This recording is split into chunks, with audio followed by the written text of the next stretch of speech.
This story is titled, My Mom Cheated with My Best Friend, Tried to Come Back, and My Fiancé Helped Her, so I called off the engagement. Hey everyone! Before we jump into today's video, I need your help. We've noticed the channel is losing some traction, and subscribing is one of the best ways you can support us. It's quick, free, and it helps us keep bringing you awesome content. Your support means the world. Let's keep this channel growing together. Thanks so much. Now let's start the video. Hey guys, so here's the deal. My life kinda blew up, and I never thought I'd be the one telling a story like this. But maybe putting it out there will help me make sense of it all. This is how my family went up in flames, and how I lost two people I thought would always have my back. Growing up, my family was pretty normal. My dad, 51 male, Tom, was one of those quiet, dependable guys. He worked long hours to give us a good life and never complained about it. My mom, Lisa, 46 female, was the outgoing one. She was always chatting with neighbors, organizing family dinners, and acting like the glue that held everything together. And then there was Zach. Man, Zach wasn't just my best friend. He was practically my brother. We'd known each other since middle school, bonded over video games and terrible jokes, and stuck together through everything. Zach was the guy I'd call at 2 a.m. if I needed anything. No questions asked. My parents loved him too. He was at our house so much growing up that my mom joked she should start charging him rent. But now, looking back, I can see things that didn't sit right. They didn't seem like a big deal at the time, but they stand out now, like puzzle pieces I didn't know I needed to connect. For starters, Lisa and Zach were always joking around. I figured it was just because he was around so much, but there were moments that felt off. Like, she'd laugh a little too hard at his jokes, or make comments about how Zach's such a sweet boy in a way that felt a bit extra.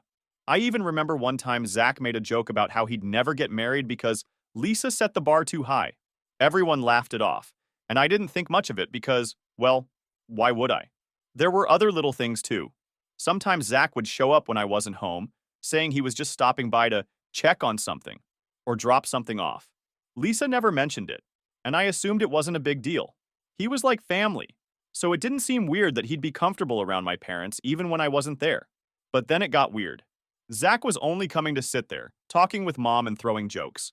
Some days when I'd ask him to hang out, like we always did, he'd start saying stuff like, nah, let's just chill at your place, or your house is way better than going out.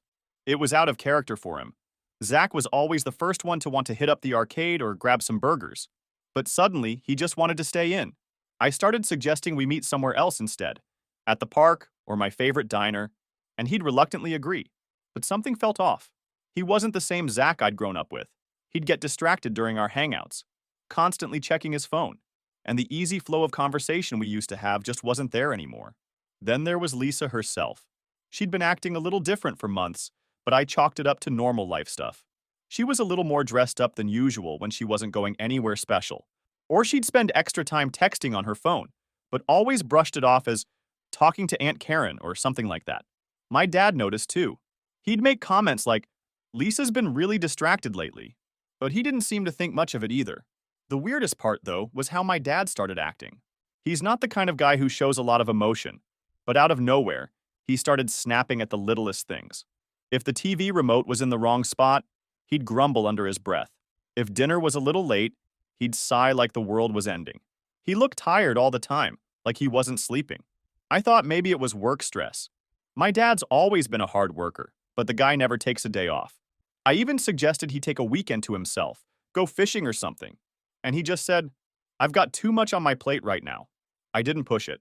My dad's always been the guy who keeps his problems to himself. I figured he'd work through it like he always did, but something about it felt heavier than usual. There was this one night I'll never forget. My dad was sitting in the living room, staring at the TV but not really watching it. I asked him if he was okay, and he just shook his head and said, I'm fine, kiddo, don't worry about me. His voice cracked a little when he said it, but I didn't press him. I should have. Around that time, Zach started pulling away too. He wasn't around as much, and when we did hang out, he seemed distracted. I'd ask him what was going on, and he'd just shrug and say, you know, life stuff. That was weird for him because Zach was the most carefree guy I knew. But here's the thing. When you trust someone completely, you don't think twice about stuff like that. Zach was my best friend. Lisa was my mom. My dad was my rock. I didn't think for a second that anything was wrong between them. Then one day, my dad came home from work looking completely drained. He barely said a word during dinner, which wasn't like him. Later that night, I heard my parents arguing. It wasn't loud, but I could hear the tension in their voices. My dad said something like, "I know what's going on, Lisa. Don't lie to me." I didn't hear her response, but I froze. That was the moment I knew something big was happening. I couldn't put my finger on it, but it felt like a crack had formed in the foundation of everything I thought I knew. I didn't sleep that night. My mind kept spiraling, replaying every little detail. The way my mom had been acting, the subtle changes in my dad, and whether there was something obvious I'd missed. Their argument earlier didn't feel like the small, passing disagreements they sometimes had. It felt heavier, like something deeper was wrong. I tried convincing myself I was reading too much into it, chalking it up to a rough patch, or maybe just a misunderstanding, but the pit in my stomach told me otherwise. The next morning, my dad sat me down. I could tell right away that this wasn't going to be a casual chat. He looked defeated, like he was carrying the weight of the world on his shoulders, and it was finally too much. He sighed deeply and said, "I need to tell you something, kiddo. You're not going to like it, but you deserve to know." At first, I thought maybe someone had died. The way he was struggling to get the words out, it felt that heavy. But what he actually said hit me harder than I ever thought possible. "It's your mom," he started. His voice cracked, and he had to take a minute before continuing. "She's been having an affair, and it's with Zach." I felt like my brain short-circuited. I couldn't even process what he was saying. I genuinely laughed, but when I saw my dad's expressions, I just stared at him, waiting for him to tell me it was a joke or that I'd misunderstood. But he wasn't joking. "Zach?" I finally managed to say. My voice barely came out. Like, Zach? My best friend Zach? My dad just nodded, and I could see the pain in his eyes. This wasn't just about Lisa and Zach betraying me. They'd betrayed him too. He told me how he'd found out. It started with little things. A weird text on Lisa's phone that she quickly dismissed as a wrong number. Times when she said she was running errands, but was gone way longer than usual. He didn't want to believe it either, but something felt off. Then one day, he came home early from work and saw Zach's car parked outside the house. "I knew something was wrong the moment I saw it," he said. I went inside, and there they were, acting like teenagers, sneaking around. I couldn't even breathe. The mental image alone made my stomach turn. Zach wasn't just my best friend. He was like a son to my parents. And my mom? She was supposed to be the one person I could trust unconditionally. "What did you do?" I asked. "I told them both to get the hell out of my house," he said.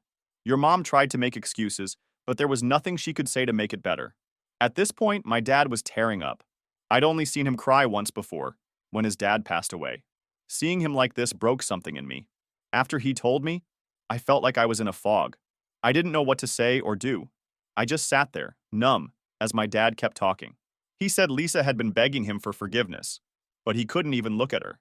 "You don't do that to family," he said, his voice shaking. "You just don't."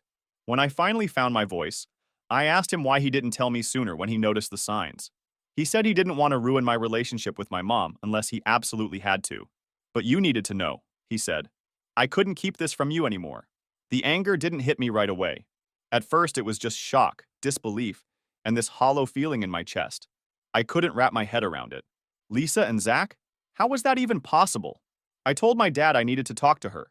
I didn't know what I was going to say, but I couldn't just sit there. When I confronted Lisa, it was like facing a stranger. The woman standing in front of me wasn't the mom I grew up with. She was someone I didn't even recognize anymore. She immediately started crying, doing that thing where she covered her face and kept saying, "It was a mistake. I didn't know what happened to me. I didn't mean to hurt anyone." I just stood there, staring at her in disbelief. "A mistake?" I said, my voice rising. "Are you serious right now? What the hell is wrong with you, Mom? He's half your age. He should be like a son to you. You destroyed this family for what? For Zach?" She didn't say anything, just kept sobbing like she was the victim. It made my blood boil. "You didn't mean to hurt anyone? Are you kidding me? You tore this family apart, you wrecked Dad, and you betrayed me. Do you even get that? Or are you too busy crying for yourself to care?" Her sobbing got louder, but I was done listening. "You're unbelievable," I spat. "You're not my mom anymore. I don't even know who you are anymore." I walked out before she could say another word. I didn't trust myself to stay in the same room as her without saying something I'd regret. But I wasn't done yet. Zach still needed to hear from me, and I wasn't about to let him off the hook with just a text. I drove straight to his apartment, and the whole way there, I could feel the anger bubbling up inside me like a volcano ready to blow. I wasn't sure what I was going to do when I got there, but I knew one thing. I wasn't leaving until he knew exactly how I felt. When I got to his place, I banged on the door so hard it almost came off its hinges. Zach opened it, looking startled, like he wasn't expecting me. "Oh, hey, buddy, I—" Before he could finish, I grabbed him by the front of his shirt and shoved him back against the doorframe. "Don't you hey buddy me!" I shouted. "What the hell is wrong with you? You were my best friend, my brother, and you do this? With my mom?" He tried to stammer out some excuse, but I didn't let him. "I don't care what you have to say," I snapped. "You don't exist to me anymore. Do you hear me? I don't want to see your face ever again. If I do, I swear you'll regret it." Zach looked terrified and good. He deserved to feel every ounce of the anger and betrayal I was carrying. I shoved him back one more time before letting go of his shirt. "We're done," I said. "Don't call me, don't text me, don't even think about me. You're dead to me." I turned and walked away before I did something I couldn't take back. My hands were shaking, my heart was racing, and I felt like I'd just been through a war. But at least now he knew exactly where we stood. The fallout after that was fast and brutal. My dad filed for divorce almost immediately. He didn't want to drag things out, and honestly, I couldn't blame him. Lisa moved out within weeks, and once she was gone, it was like a dark cloud lifted from the house. And just like that, our small family was torn apart, and I haven't felt like home since then. Lisa tried to reach out to me a few times after that, texts, emails, even a handwritten letter, but I ignored all of it. I couldn't deal with her anymore. Every time I thought about her, it felt like someone was twisting a knife in my chest. Cutting her out of my life was one of the hardest things I've ever done, but it was also necessary. She wasn't just my mom. She was someone I looked up to, someone I thought would always have my back. Losing that felt like losing a piece of myself. As for Zach, I never saw or spoke to him again. I made it clear that I wanted nothing to do with him, and thankfully, he respected that. Or maybe he was just too scared to try. Either way, I didn't care. All that left a deep scar that I thought would never get erased. But life doesn't stop for anyone, right? Time kept moving forward whether I liked it or not. And eventually, I started trying to piece my life back together. My dad and I settled into a new routine. We weren't exactly buddy-buddy, but we had this quiet understanding, like we were in the same boat, paddling through the same storm. He started picking up hobbies, working on old cars in the garage, and I threw myself into my job. It was easier to focus on work than to think about everything else. That's when I met Ashley. Ashley and I met at a friend's BBQ about a year after the whole mess with Lisa and Zach. She was funny, smart, and had this way of making everyone feel like the most important person in the room. We hit it off immediately. She wasn't pushy, wasn't trying to dig into my past. She just seemed real. We started dating, and for the first time in what felt like forever, I actually felt happy again. Things were good with Ashley. She was understanding, supportive, and never made me feel like I had to rush through my emotions. Over time, I found myself opening up to her about what had happened with my mom and Zach. She was horrified when I told her, of course. "What kind of person does that?" she asked, shaking her head. "You didn't deserve that." Hearing her say that helped more than I expected. For so long, I'd been carrying around this feeling like maybe I should have seen it coming or done something differently. Ashley made me feel like I wasn't crazy for being hurt. About 2 years into our relationship, I proposed. It wasn't anything extravagant, just the two of us on a quiet beach, me with a ring in my pocket and a nervous smile on my face. When she said yes, I felt like maybe, just maybe, I was finally putting the past behind me. But of course, life has a way of reminding you that some things don't stay buried. Not long after the engagement, I got a call from an old mutual friend of Zach and me, someone I hadn't spoken to in ages. At first, I thought it was going to be one of those awkward catch-up calls, but instead, he hit me with, "Hey, did you hear what happened to Zach?" I hadn't thought about Zach in a long time, but the mention of his name still brought a bitter taste to my mouth. "No," I said flatly. "What about him?" "He got arrested," the guy said. I blinked, not sure I'd heard him right. "Arrested? For what?" "Robbery," he replied, like it was no big deal. Apparently, he tried to hold up a convenience store with some friends, and the whole thing went sideways. He's looking at serious time. I didn't know how to respond. Honestly, my first instinct was to laugh. Of course, Zach would screw up his life even more. It was almost poetic. The guy who thought he could take whatever he wanted without caring about the consequences was now sitting in a jail cell. Karma had finally caught up with him, and frankly, it felt good. When I hung up the phone, I kept thinking about it. Zach, the guy who'd once been my best friend, was now rotting in some jail cell because of his own stupidity. Did I feel sorry for him? Not even for a second. In fact, I felt a sense of justice. This was the same guy who had the audacity to betray me and my family, thinking he'd get away with it. And now, he was paying the price. Good. Let him sit there and think about how his choices got him exactly where he deserved to be. But it didn't stop there. A few weeks later, I got another surprise. My mom, yes, Lisa, decided to reach out. She sent me a long, rambling email about how Zach had betrayed her trust and how she was so sorry for everything that had happened. She said she wanted to make things right with me and my dad, that she'd learned her lesson and realized how much she'd hurt us. I stared at the email for a while, my chest tightening with anger and disbelief. After everything she'd done, she wanted forgiveness? Now that Zach had crashed and burned, she wanted to come crawling back? I didn't respond. I couldn't. Ashley noticed I was acting off and asked what was wrong. When I told her about the email, she just shook her head. She doesn't deserve a second chance, she said. You've already given her enough. Hearing that from Ashley helped me feel more confident in my decision. I didn't owe Lisa anything. She made her choices, and now she had to live with them. But the situation didn't end there. Lisa started trying to get in touch with my dad, too. She even showed up at his house unannounced one day, crying on the doorstep and begging him to talk to her. He told her to leave and slammed the door in her face. Some people never change, he told me later. After that, I decided to move on. Zach was out of my life. Lisa was out of my life. And for once, it felt like I was finally in control. I had Ashley by my side, and our engagement felt like the beginning of a fresh chapter. Everything was moving in the right direction, or so I thought. Ashley had always been the type to see the good in people. She believed in second chances, forgiveness, and all that. And while I loved her for her big heart, there were moments when it clashed with my more hardline views, especially when it came to my mom. I had made it crystal clear that Lisa was not welcome in my life, no matter how many emails she sent or apologies she tried to fake. And she seemed to understand it, and shooed me that my actions are justifiable. One evening, Ashley casually mentioned we had plans for dinner with her coworkers. She said it was a casual get-together, nothing fancy, just a chance to meet some of the people she worked with. I didn't think much of it. Ashley's friends were always cool, and it seemed like a nice break from the usual grind. The restaurant was a cozy little Italian place. We got there a bit early, and Ashley seemed a little on edge, glancing at her phone more than usual. I figured it was work stress or something and didn't press her about it. She led me to a table in the back, and as soon as I turned the corner, I stopped dead in my tracks. Sitting there, looking nervous and trying way too hard to smile, was Lisa. I froze, my brain struggling to process what I was seeing. This wasn't just some random coworker dinner. This was a setup. Ashley had invited my mom. "What the hell is this?" I asked, my voice sharp enough to cut through the awkward silence. Lisa opened her mouth to speak, but I shot her a glare that made her shut it.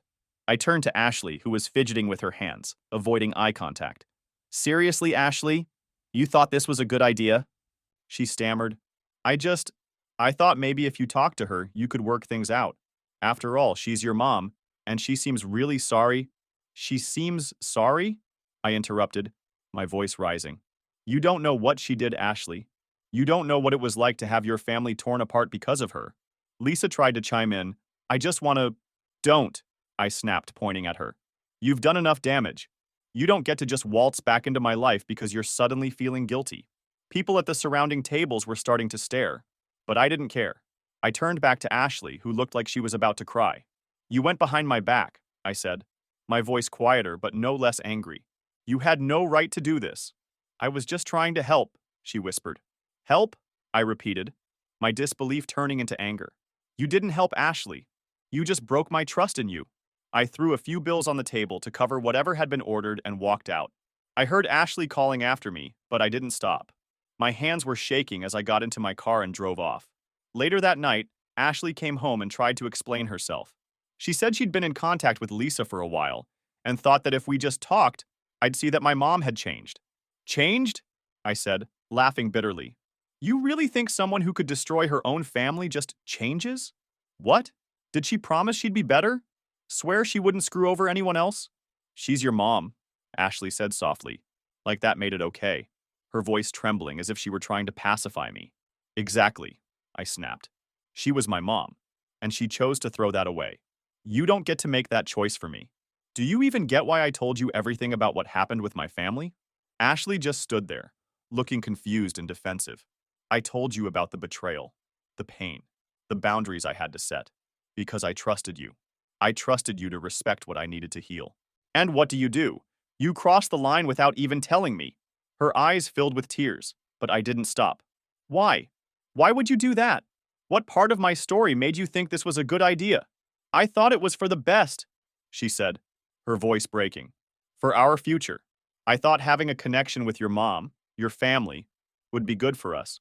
For when we have kids someday. Don't you think they should know their grandparents? The mention of kids hit me like a brick. My jaw tightened. You think this is how you build a future? I asked, my voice sharp. By ignoring my boundaries? By going behind my back to try and fix things that aren't yours to fix? Do you even hear yourself right now? Ashley started crying harder, and for a split second, I felt a pang of guilt. But then I remembered the image of Lisa sitting at that table, smiling nervously like she hadn't destroyed everything I cared about, and my anger came rushing back. I didn't mean to hurt you, Ashley said through sobs. I thought I was helping. I thought you'd see that she's sorry and maybe you could move on. Move on. Did she think forgiveness was a switch I could just flip because she wanted a picture-perfect future? You still don't get it, I said, shaking my head. It's not about moving on. It's about respect. You knew what Lisa did to me. You knew how much it hurt, how much it still hurts. And instead of supporting me, you decided you knew better. I just wanted to help, she repeated, her voice small and pleading. I stared at her for a moment, my mind racing. This is the person I'm supposed to marry? The person who thinks it's okay to make massive decisions about my life without even consulting me? The realization hit me like a ton of bricks. I can't build a life with someone who doesn't respect me enough to stay out of things I've made clear are off limits.